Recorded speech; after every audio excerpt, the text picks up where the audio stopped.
নমস্কার। নমস্কার। আনন্দম টিভিতে আপনাদের স্বাগত জানাচ্ছি। আমি সুপ্রিয় বন্দ্যোপাধ্যায়। আমার সঙ্গে আজকেও রণজয় বিশ্বাস। তন্ত্র প্রসঙ্গে মুশকিল আসনে তন্ত্র কিভাবে কাজে লাগানো যেতে পারে, আজকের পর্বে রণজয় সে বিষয়ে কথা বলবে। হ্যাঁ, অবশ্যই সুপ্রিয়দা।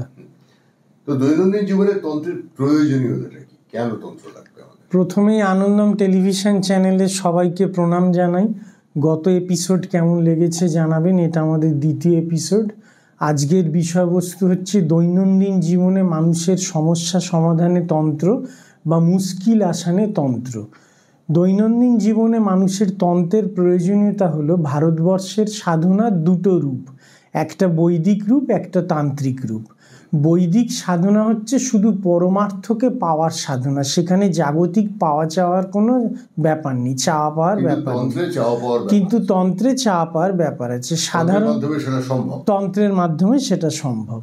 সাধারণ মানুষের জীবনে যে চাওয়া পাওয়া, মান, যশ, অর্থ, খ্যাতি, প্রভাব, প্রতিপত্তি, পুত্র নিয়ে সমস্যা, কন্যা নিয়ে সমস্যা, বিবাহিত জীবনে সমস্যা, দাম্পত্য কলহ, মামলা মকদ্দমার সমস্যা, শারীরিক সমস্যা, আর্থিক সমস্যা, বাস্তু দোষ, মঙ্গলের দোষ, শনির দোষ, কেতুর দোষ, রাহুর দোষ, গুরুচণ্ডালী দোষ, ছিন্নমস্তার দোষ, রক্তচামুণ্ডার দোষ, এই সমস্ত রকম দোষই তন্ত্রের মাধ্যমে কাটিয়ে ওঠা যায়। আচ্ছা, এর জন্য কি তন্ত্রের পঞ্চমকার সাধনা করতে হবে?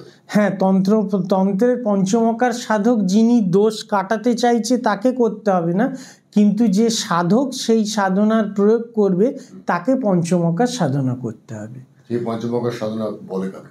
এই পঞ্চমকার সাধনা হলো 5টি ময়ের সাধনা: মদ্য, মাংস, মুদ্রা, মৈথুন, মৎস্য। এই 5টা মকার, মদ্য, মাংস, মুদ্রা, মৈথুন, মৎস্য, এই পঞ্চমকার, এইটা হচ্ছে পঞ্চমকারের সাধনা। এই সাধনা হলো বীরাচারী সাধনা। তন্ত্রের 3টে সাধনা আছে, একটা পশ্চাচার, একটা বীরাচার, একটা দিব্যাচার।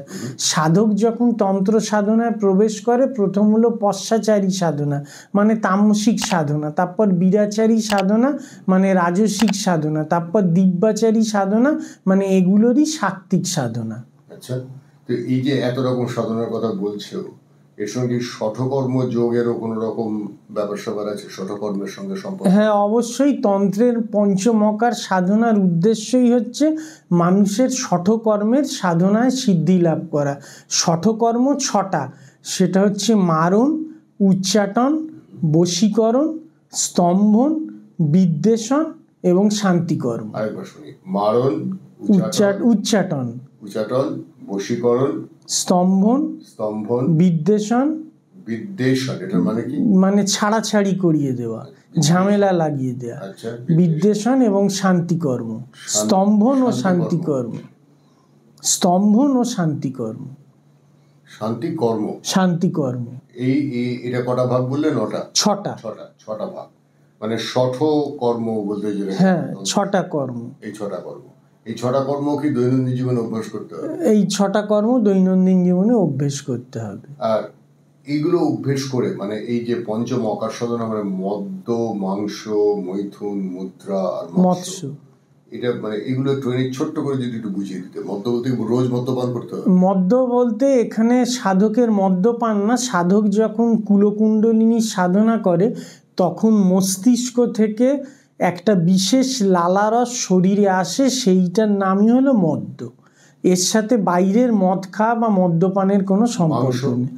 মাংস হচ্ছে রিপু সংযম, জিহ্বা সংযম, বাক সংযম, নিজের জীবের উপরে কন্ট্রোল করা।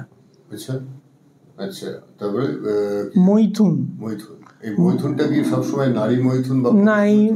এটা নারী মৈথুন বা পুরুষ মৈথুন না। মৈথুন হচ্ছে কুলকুণ্ডলিনীর পথে সহস্রার মধ্যে দিয়ে মূলাধার থেকে প্রাণবায়ু সহস্রায় নিয়ে গিয়ে শিব শক্তির মিলন ঘটানো।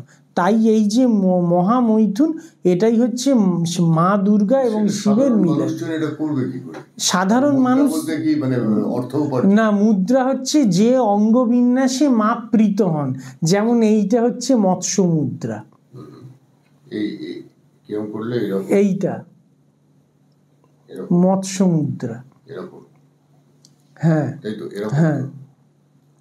তো মৎস্য মনে হচ্ছে না, তো এটা মনে হচ্ছে মানে মাছের ডানাটা নিচে। হ্যাঁ, মৎস্য মুদ্রা। আচ্ছা, যে অঙ্গবিন্যাস এরকম এই মুদ্রা 108টা করলে মুদ্রা। কি হবে? এই মুদ্রা করলে ছেলেমেয়ের পড়াশুনোয় যদি বাধা থাকে তাহলে সেই বাধা কেটে যায়। আচ্ছা আচ্ছা, আর কোনো মুদ্রা আমাকে বলবে তো একটা?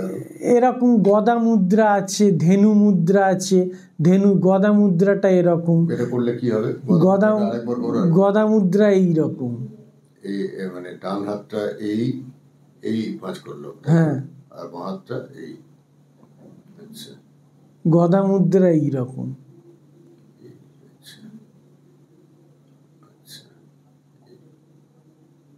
গদা মুদ্রা। আচ্ছা, এটা করলে কি হবে?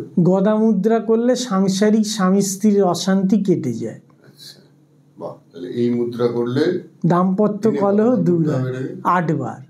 যাদের সংসারে দাম্পত্য কলহ আছে তারা দিনে 8 বার করে এটা অভ্যাস করবে, তাহলে দাম্পত্য কলহ আপনার কেটে যাবে। এই আঙুলটা আমি ঠিক রাখলাম? হ্যাঁ হ্যাঁ হ্যাঁ, একদম ঠিক রেখেছি। আচ্ছা, এরকমই থাকে গদা মুদ্রা, সাংসারিক কলহ কাটানোর জন্য। পরেরটা যোনি মুদ্রা। এটা অত্যন্ত কঠিন মুদ্রা। এই মুদ্রা, এই মুদ্রা এর মাধ্যম দিয়ে ঘুরিয়ে দেখো। এই মুদ্রার মাধ্যমে আঙুলগুলো খুলে খুলে দেখো। এই মুদ্রার মাধ্যমে মাকে খুলে দেখো কোন আঙুলের সঙ্গে কোন আঙুল আছে। এইভাবে নিয়ে এই আঙুল দুটো জোড়ে এইরকম, এইটা হচ্ছে এইভাবে নিয়ে এই আঙুল দুটো জুড়ে এইরকম যোনি মুদ্রা। এইটা করলে সমস্ত বিপদ আপদ কেটে যায়। এটা কতবার করতে হবে? 8 বার দিনে। হ্যাঁ। কিভাবে করতে হবে? স্নান করে সকালবেলা ঘুম থেকে উঠে চান করে পূর্ব মুখে বা উত্তর মুখে। আচ্ছা, এটা করলে সমস্ত বিপদ আপদ কেটে যায়। আচ্ছা, কিন্তু ভালো তো, যাদের বিপদ আপদের মধ্যে দিয়ে যাচ্ছে, হ্যাঁ, আমরা সবাই চলি। হ্যাঁ, তাহলে আমাদের দিনে 8 বার করে এটা কতক্ষণ করতে হবে? 10 মিনিট। মোট 10 মিনিট সময়? হ্যাঁ, দিনে। হ্যাঁ, তাহলেই এটা হচ্ছে তার জন্য কাজে লাগবে। বেশ গেল। আর এরপরে যে মুদ্রাগুলো আছে সেগুলো সমস্ত শ্মশানাচারী মুদ্রা, মানে শ্মশানে বসে সাধক মুদ্রা করবে। সেগুলো চ্যানেলে অন ক্যামেরা এখন দেখানো ঠিক না। আমরা যদি পরবর্তীকালে আনন্দম টেলিভিশনের নেতৃত্বে শ্মশানে প্রোগ্রাম করি লাইভ, সেগুলো শ্মশানে দেখানো যাবে। মানে সেগুলো এমনই মুদ্রা যে মুদ্রাটা যেগুলো গৃহস্থ ঘরে প্র্যাকটিস করা যাবে। এর মাধ্যমে মানুষের কি সত্যি কোনো উপকার হয়? হ্যাঁ, অবশ্যই উপকার হয়। ভারতবর্ষের যারা অগ্রগণ্য তান্ত্রিক সাধন আছেন, যেমন বামাখ্যাপা, খাঁকি বাবা, তারা খ্যাপা, মিহির কিরণ ভট্টাচার্য, সমর ভট্টাচার্য, বাংলাদেশের মেহেরের কালী, শেষ যিনি সিদ্ধ সাধক স্বামী সর্বানন্দ সরস্বতী, এরা সবাই দেখিয়ে গেছে এবং করে গেছে। আচ্ছা আচ্ছা, তার মানে দেখা যাচ্ছে যে এই ধরনের তন্ত্র সাধনা আপনি দৈনন্দিন জীবনে করতে পারেন? হ্যাঁ, অবশ্যই করতে পারেন। তার জন্য আপনাকে বেশ কিছু ব্যাপারে স্যাক্রিফাইস করতে হবে। হ্যাঁ, খাওয়া দাওয়া কমাতে হবে, বাক সংযম করতে হবে, একটা রেগুলেটেড জীবনযাপন করতে হবে, একটা ডিসিপ্লিন অনুযায়ী চলতে হবে। বিশেষ করে কোনো রকম অভাববোধা, চুরি না, এগুলো করা চলবে না। বিশেষ করে মদ্যপান একদম নিষিদ্ধ। তন্ত্রে একটা নিয়ম আছে, চক্রানুষ্ঠান ছাড়া মদ্যপান যদি করা হয়, শাস্ত্রে তাকে বলা হয়েছে যে বেশ্যার মূত্র খাওয়ার মতো। সুতরাং তন্ত্রে মদ্যপান চক্রানুষ্ঠান ছাড়া করা যাবে না।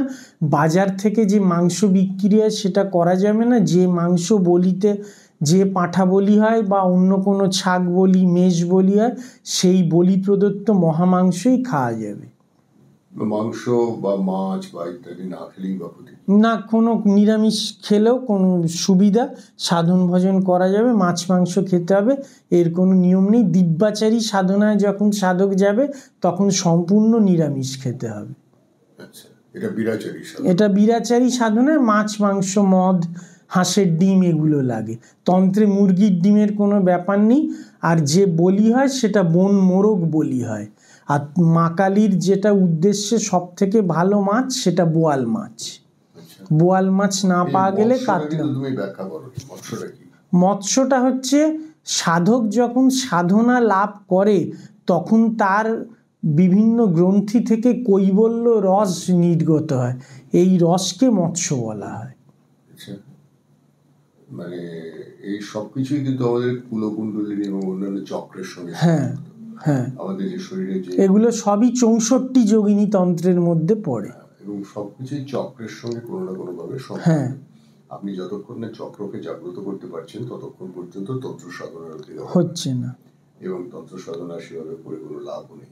কিন্তু যারা করতে পারবে এবং সেটা করার পদ্ধতিও হ্যাঁ নিশ্চয়ই করলে, যে তুমি কি কখনো চক্র জাগ্রত করতে পেরেছো? হ্যাঁ, আমি চক্র জাগ্রত করতে পেরেছি, তার কারণ আমার পূর্ণাভিষেক হয়েছে। তন্ত্রের নিয়ম হলো প্রথম সামান্য দীক্ষা হবে, তারপর শাক্তাভিষেক হবে, তারপর পূর্ণাভিষেক হবে, তারপর ক্রমাভিষেক হবে, তারপর রাজ্যাভিষেক হবে, তারপর সাম্রাজ্যাভিষেক হবে, তারপর মেধা সাম্রাজ্য হবে, তারপর স্বরামন্যায় হবে, তারপর মহাসাম্রাজ্য দীক্ষা হবে, তারপর পূর্ণ দীক্ষা হবে, তারপর তান্ত্রিক বিরজা হবে। সেখানেই সাধকের সংসার থেকে মুক্তি। এই সবটাই কি সে সংসারের মধ্যে থেকেও করবে? হ্যাঁ, এতে কম করে 18 বছর থেকে 24 বছর সময় লেগে যাবে। মানে এটা দীর্ঘ সময়। দীর্ঘ সময়। আমার পূর্ণাভিষেক পর্যন্ত হয়েছে। আমার তান্ত্রিক গুরু হলো শ্রীমৎ স্বামী পরমাত্মানন্দ গিরি ভৈরব মহারাজ। আমরা পান্ডুয়ার আনন্দনাথ ভৈরব পরম্পরার তান্ত্রিক এবং আমার সন্ন্যাস নাম হলো শ্রীমৎ স্বামী বিশুদ্ধানন্দ নাথ ভৈরব। তন্ত্রে সব পুরুষ মানুষকেই ভৈরব এবং মহিলাদের ভৈরবী বলা হয়। তুমি কি এখনো তন্ত্র সাধনা? হ্যাঁ, আমি নিয়মিত তন্ত্র সাধনা করি। আচ্ছা, তাহলে আজকের পর্বে আমাদের এই দৈনন্দিন জীবনের তন্ত্র, এই পর্বে আজকের পর্বে এই ছিল রণজয় বিশ্বাসের সঙ্গে আমার কথোপকথন। আবার পরের দিন আসবো। এর মাঝখানে আপনারা চিঠিপত্র লিখুন, মানে আমাদের হোয়াটসঅ্যাপে লিখুন, নাম্বার দিয়ে দেওয়া হচ্ছে। আর আনন্দ টিভির সঙ্গে থাকুন, আমাদের চ্যানেল সাবস্ক্রাইব করুন এবং করেন, বন্ধুদেরও বলুন করতে। তোমারও বন্ধুদেরকে একটু আমার সবাইকে বলা, আনন্দম টিভি সত্যি একটা ভালো প্রয়াস নিয়েছে ভারতবর্ষের শাশ্বত সাধনা, শাস্ত্রজ্ঞ সাধনা জনসাধারণের মধ্যে পৌঁছে দেয়া, বিশেষ করে তন্ত্রের মতো গুপ্ত এবং লুপ্ত সাধনা জনগণের মধ্যে পৌঁছে দেওয়ার জন্য যে আনন্দম টেলিভিশন প্রয়াস নিয়েছে, এটাকে সাধুবাদ জানাই। আপনারা সবাই সর্বান্তঃকরণে আসুন। পশ্চিমবঙ্গের যে বিভিন্ন মঠ, মিশন, তান্ত্রিক আখড়াগুলো আছেন, কৌলতান্ত্রিক সাধক, সহজিয়া তান্ত্রিক সাধক, বীরাচারী তান্ত্রিক সাধক, অঘরী সাধক আছে, তারা সবাই আসুন। তাদের ভক্ত শিষ্যকে বলুন এই চ্যানেলকে সাবস্ক্রাইব করার জন্যে। আগামী দিনে আমাদের তন্ত্রে মহাচীনাচারী তন্ত্র এবং বামাচারী তন্ত্রের প্রকারভেদ এবং বাস্তবিক জীবনের প্রয়োগ, এই নিয়ে সামনের পর্বে আমি বলবো। সুপ্রিয়দাকেও ধন্যবাদ, আপনাদের সবাইকে ধন্যবাদ, নমস্কার।